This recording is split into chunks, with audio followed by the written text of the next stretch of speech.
کی رات ایک عظیم ہستی کی شہادت ہوئی صحابہ میں سے، جن کا نام ہے علی بن ابی طالب۔ میں اپنا تجزیہ پیش کر رہا ہوں، نہ کہ کسی اور کا، غلط بھی ہو سکتا۔ تمام صحابہ میں سب سے مظلوم ہستی علی بن ابی طالب، سب سے مظلوم ہستی، جن کی اولاد کا بچہ بچہ ذبح کر دیا، خود بھی شہید ہوئے اور آگے نسل بھی ساری ذبح۔ آج کی رات 21ویں روزے حضرت علی رضی اللہ تعالیٰ عنہ پر حملہ ہوا، شہید تو پھر 2 دن کے بعد ہوئے، موت تو 2 دن کے بعد واقع ہوئی، لیکن 21 کی رات تھی۔ علی بن ابی طالب بن عبد المطلب بن ہاشم بن عبد مناف بن قصی بن کلاب بن مرہ بن کعب بن لوی بن غالب بن فہر بن مالک بن نضر بن کنانہ بن خزیمہ بن مدرک بن الیاس بن مدر بن نزار بن معد بن عدنان بن اوت بن حمیسہ بن سلامان بن عوس بن بوز بن قموال بن ابی بن عوام بن ناشد بن حزا بن بلداس بن یدلاف بن طابخ بن جاہم بن ناحش بن ماخی بن عیفی بن عبقر بن عبید بن الدعا بن حمدان بن سمبر بن یثربی بن یحزن بن یلحن بن انعوا بعیزی بن زیشان بن عیسر بن اقناد بن ایہام بن مقصر بن ناحث بن زارع بن سمی بن مزی بن عود بن عرام بن قیدار بن اسماعیل بن ابراہیم بن آذر بن ناحور بن سروج بن رعو بن فائل بن عابر بن ارفخشاد بن سام بن نوح بن لامک بن متوشال بن ادریس بن یرد بن ملحقیل بن قینان بن آنوش بن شیسو بن آدم علیہ السلام۔ آج ہمارا جی چاہ کہ میں امیر المومنین کا نسب بیان کروں کہ آج ان کی شہادت کی رات ہے، شہادت کا دن ہے، کہ جب اہل شام نے الگ حکومت اپنی قائم کر دی، حضرت علی کے مقابلے میں اپنی حکومت کا اعلان کر دیا تحکیم کے فیصلے کے بعد، اور اس پر خوارج کی ایک جماعت بن گئی، الگ ہو گئے، جنہوں نے پھر بڑی خوفناک جنگیں کی، بڑے زمانے تک وہ مسلمانوں کو نقصان پہنچاتے رہے۔ تو 3 خارجی اکٹھے ہوئے کہ جتنا فساد ہے نا اس کی جڑ ہے ایک عمرو بن عاص اور معاویہ بن ابی سفیان اور علی بن ابی طالب رضی اللہ تعالیٰ عنہ، ان تینوں کو قتل کر دو، فتنہ ختم ہو جائے گا۔ تو عمرو بن عاص اس دن آئے ہی نہیں، وہ مصر کے گورنر تھے، فجر کی نماز، تو جو ان کی جگہ آئے وہ مارے گئے، شہید ہو گئے۔ معاویہ رضی اللہ تعالیٰ عنہ پر اس نے وار کیا، لیکن وہ سر سے پھسل کے کمر پہ جا کے لگا اور کمر چھل گئی، لیکن اللہ نے زندگی بچا لی۔ تو عبد الرحمن بن ملجم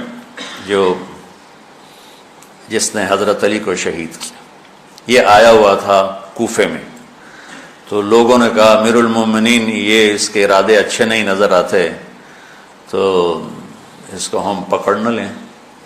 فرمان لے گئے تو مجھے پھر اللہ کی ملاقات کیسے ملے گی، میں تو تم میں نہیں رہنا چاہتا، میں تو اللہ سے ملنا چاہتا ہوں۔ حضرت علی کے ساتھیوں نے بڑی بے وفائی کی، بڑی بے وفائی کی، اس لیے میں کہہ رہا ہوں مظلوم ترین ہستی۔ بسر بن ابی ارطاط نے یمن پہ قبضہ کر لیا شام کے لشکر کی طرف سے، اور حضرت عبید اللہ بن عباس رضی اللہ تعالیٰ عنہ کے 2 بچے اپنے ہاتھوں سے ذبح کیے جیسے بکرا ذبح کیا جاتا، آل رسول کے 2 بچوں کو۔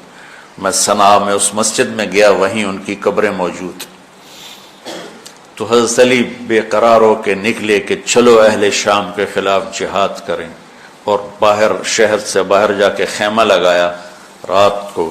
صبح دیکھا تو ایک آدمی بھی نہیں آیا ہوا تھا، اکیلے تھے۔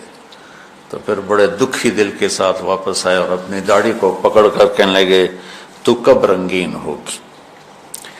ایک دفعہ بیمار تھے تو کہنے لگے یا رسول اللہ مجھے لگتا ہے میری موت کا وقت آ گیا۔ میں نے کہا نہیں، تیری موت آئے گی جب اس خون سے یہ رنگین ہوگی، جب تیرے سر کے خون سے تیری داڑھی رنگین ہوگی، اس وقت تیری موت آئے گی۔ تو اس جملے کو یاد کر کے کہتے تو کب رنگین ہوگی، تو کب رنگین ہوگی۔ چونکہ ساتھی ساتھ چھوڑ گئے تھے، تو شدید قسم کی بے وفائی کا سامنا ہوا۔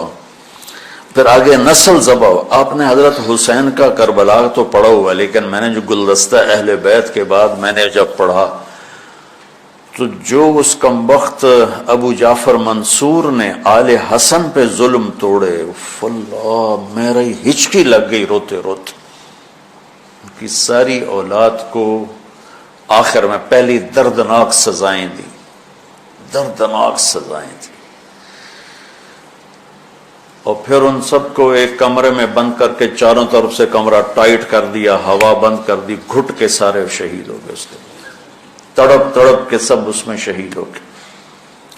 اس لیے میں کہہ رہا ہوں سب سے مظلوم ہستی ہیں علی بن ابی طالب۔ تو فرمانے لگے اس کو پکڑو گے تو میں شہید کیسے ہوں گا۔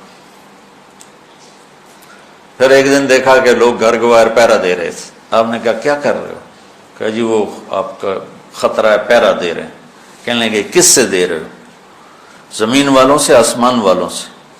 وہ کہنے لگے جی آسمان والوں سے کون دے سکتا، زمین والوں سے پہرا دینے کا۔ بیٹا جا کے سو جاؤ، آسمان والا فیصلہ کرتا ہے، تو زمینی پہرے کام نہیں آتے، جاؤ، اور فیصلے آسمان سے اترتے ہیں، زمین پہ نہیں اترتے۔ تو 21 رمضان کو فجر کی نماز میں اس نے آ کے جو وار وہ سیدھا سر پہ لگا تو سر پھٹ گیا، تلوار دماغ میں چلی گئی، شور مچ گیا، پکڑا گیا۔ اب دیکھنا حضرت علی کے اخلاق، لوگ اکٹھے ہو گئے۔ حضرت زینب کو پتہ چلا تو وہ بھاگی بھاگی آئیں اور رونے لگی، واہ ابتا واہ ابتا۔ تو وہ کہنے لگا، وہ لوگ کو پٹی پٹی باندھنے لگے، تو وہ کہنے لگا ابن ملجم جتنی مرضی پٹیاں باندھ لو، اب یہ مر کے ہی رہے گا، اس تلوار کو 1 مہینہ زہر میں ڈبو کے رکھا ہے، پھر وار کیا ہے۔ تو اس پر تو بڑے سے بڑے حلیم کو غصہ آ جانا چاہیے، وہیں اس کا قیمہ ہو جاتا۔ اور حضرت علی کیا کہہ رہے ہیں؟ بھائی اس کے لیے نرم بستر بچھاؤ، اس کو گرم گرم کھانا کھلاؤ، اسے ٹھنڈا ٹھنڈا پانی پلاؤ۔ اگر میں زندہ رہا تو میں خود فیصلہ کر لوں گا مجھے کیا کرنا ہے، اور اگر میں شہید ہو گیا تو پھر پہلی میری درخواست ہے کہ اسے معاف کر دیں۔ یہ بتانا چاہتا تھا، اسے معاف کر دیں، اور اگر اسے میرے بدلے میں قتل کرنا چاہو تو پھر اس کو تکلیف نہ دینا، بس ایک ہی وار سے اس کی گردن اڑا دینا، اسے تکلیف نہ دینا۔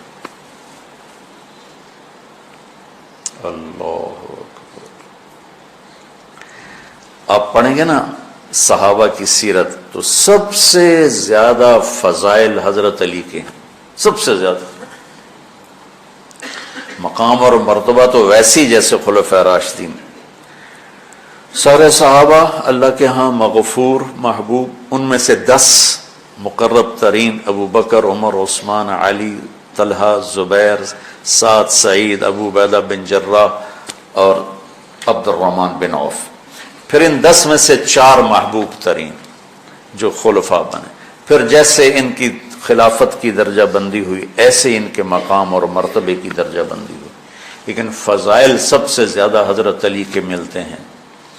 اور یہ ایک فضیلت جو حضرت علی کو اللہ کے نبی نے سنائی، ہاتھ پکڑ کر یوں اپنے سینے کے قریب لگا کے فرمایا، اَتَرْضَىٰ أَن يَكُونَ مَنزِلُكَ مُقَابِلَ مَنزِلِي فِي الْجَنَّةِ، علی تو راضی ہے جنت میں تیرا گھر میرے گھر کے سامنے ہوگا۔ تو حضرت علی رونے لگے کہ نہیں حضرت میں راضی، میں راضی۔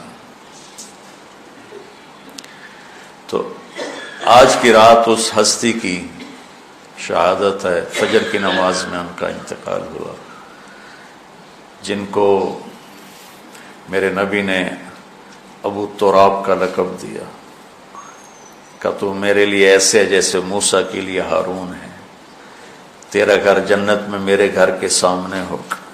پھر آپ نے اپنی بیٹی فاطمہ سے کہا فاطمہ تو میں یہ دونوں حسن حسین اور یہ جو سویا ہوا ہے، حضرت علی جاگے نہیں، وہ سوئے ہوئے تھے، یہ جو سویا ہوا ہے ہم پانچوں آخرت میں ایک ہی جگہ پر ہوں گے، اکٹھے ہوں گے۔ تو یہ بڑے درجے کے صحابہ میں، اور اللہ کی قدرت ہے کہ اللہ نے کسی خالص ہاشمی کو حکومت نہیں دی، کامیاب نہیں ہونے دی۔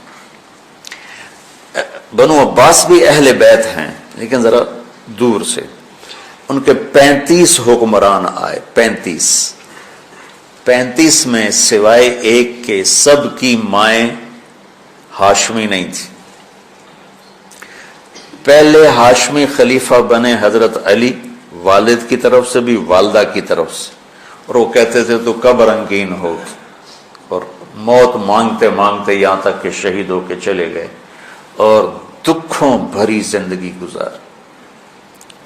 وَلَقَدْ رَأَيْتُهُ فِي بَعْضِ مَوَاقِفِهِ وَقَدْ أَرْخَى اللَّيْلُ سُدُولَهُ وَغَارَ النَّجُومُهُ وَهُوَ قَائِمٌ يُصَلِّي فِي الْمِحْرَابِ قابضاً على لحيته يتململ تململ السليم ويبكي بكاء الحزين ويقول للدنيا إلي تغررت وإلي تشوقت وإلي تزينت وإلي تشوفت آه من قلة الزاد وبعد السفر ووحشة الطريق آيتها الدنيا غري غيري قد بتتك الثلاث عمرك قصير ومجلسك حقير وخطرك يسير من قلة الزاد وبعد السفر ووحشة الطريق۔ یہ درد بھری فریاد ان کی روز ہوتی تھی، رات ایسے تڑپتے تھے جیسے سانپ کا ڈسا تڑپتا ہے، اور ایسے روتے تھے جیسے دکھوں کا مارا روتا ہے۔ شہید ہو گئے۔ حضرت حسن کو حکومت ملی، ہاشمی کے بیٹے، ہاشمیہ کے بیٹے 6 مہینے بعد چھوڑ کے دستبردار ہو گئے۔ پھر بنو عباس کے 35 خلفاء میں امین کو حکومت ملی۔ امین کی ماں بھی ہاشمی تھی، باپ بھی ہاشمی، ہارون باپ اور زبیدہ ماں۔ زبیدہ ہاشمیہ تھی اور ہارون ہاشمی تھا۔ مامون اس کا بھائی باندی کا بیٹا تھا، امین زبیدہ کا بیٹا تھا، اور ہارون نے زبیدہ کے پریشر میں وصیت نامہ امین کے لیے لکھوایا، اور بعد میں مامون، کہ پہلے خلیفہ امین ہوگا، امین کے بعد مامون ہوگا۔ امین کو 2 سال کے بعد مامون نے قتل کروا دیا اور حکومت پہ قبضہ کر لی۔ کسی خالص ہاشمی کی حکومت نہیں چلی۔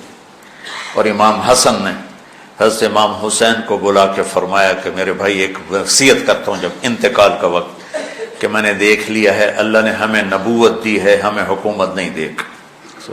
حضرت حسن کو اللہ نے اللہ کے نبی والی فراست دی تھی۔ امام حسن اس فراست کے مالک تھے جو اللہ کے نبی کو اللہ نے دی تھی، وہاں سے حصہ ملا تھا فراست کا۔ عجب عجب باتیں فرمائیں۔ جب حضرت علی نے مدینہ چھوڑنے کا ارادہ کیا، ابا جان مدینہ نہ چھوڑو، مدینہ نہ چھوڑو،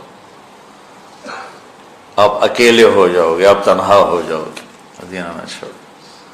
تو امین کو مامون نے قتل کروا دیا، اور پھر اس نے خود 20 سال حکومت کی۔ تو اللہ تعالیٰ نے